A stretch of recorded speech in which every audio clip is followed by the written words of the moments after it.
एक घने जंगल में टूनी नाम की चिड़िया अपने 2 बच्चों के साथ रहती थी। उनके दोनों बच्चे काफी छोटे थे। बरसात का मौसम शुरू होने वाला ही था। टूनी का घर बहुत कमजोर था। वो बैठकर अपने घोंसले में यही सोच रही थी। वो काफी परेशान थी। तभी वहां उल्लू आ जाता है। अरे टूनी बहन, बहुत परेशान लग रही हो, क्या बात है? क्या बताऊं उल्लू भाई, मेरे घोंसले बहुत कमजोर हैं। बारिश भी शुरू होने वाली है। मैंने अब तक मजबूत घर नहीं बनाया है। अगर मेरा घर तेज बारिश और तूफान में गिर गया तो मेरे बच्चे कैसे रहेंगे? उल्लू बहुत ही चालाक था।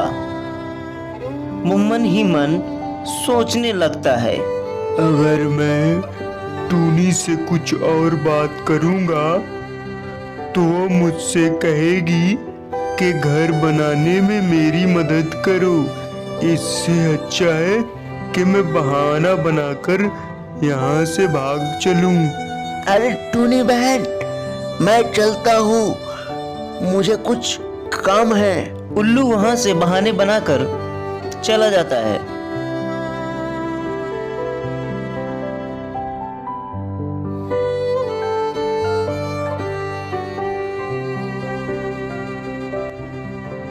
टूनी को पूरी रात अपने घोंसले में नींद नहीं आती है। टूनी रात भर यही सोचती है कि अगर बारिश में उसका घर गिर गया तो उसके बच्चे बिना घर के कैसे रहेंगे। और सुबह बारिश होने लगती है।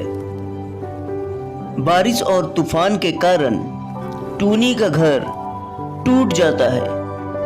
टूनी और उसके बच्चे बारिश में भीग रहे होते हैं। टूनी बहुत ही परेशान होती है। टूनी सोच रही होती है कि वो अपने बच्चों को बारिश में भीगने से कैसे बचाए। टूनी के मन में उल्लू के बारे में ख्याल आता है। टूनी अपने बच्चों को लेकर उल्लू के घर पहुंचती है। टूनी उल्लू के घर पर पहुंचकर उल्लू से मदद मांगती है। अरे उल्लू भैया, मेरे बच्चे बारिश में भीग रहे हैं। मुझे घर में रहने के लिए जगह दे दो। उल्लू बहुत ही चालाक और शातिर था। वो मन में सोचता है, अगर टूनी को घर में आने दिया तो वो पूरा बरसात मेरे घर में ही निकालेगी। क्यों न मैं बहाना बना दूं। अरे टूनी, मेरे घर में बहुत कम जगह है, तुम किसी और पक्षी के यहाँ चली जाओ। और टूनी और उसके बच्चे बारिश में भीग रहे थे। टूनी मन ही मन सोच रही थी कि क्या किया जाए।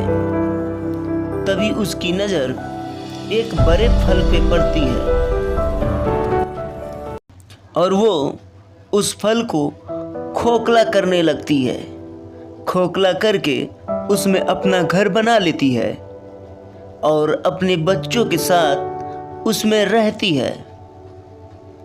और इधर तेज बारिश और तूफान के कारण उल्लू का घर टूट जाता है।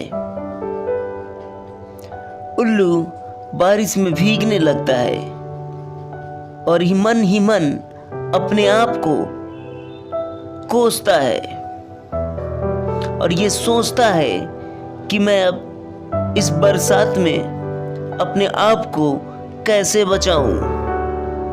हाय हे भगवान, लगता है मैंने टूनी के साथ बहुत गलत किया था। वो भी इसी तरह इस बारिश में भीग रही थी और मैंने उसको अपने घर में शरण नहीं दिया था। इसी वजह से लगता है भगवान हमसे नाराज होकर हमको ऐसी सजा दी है।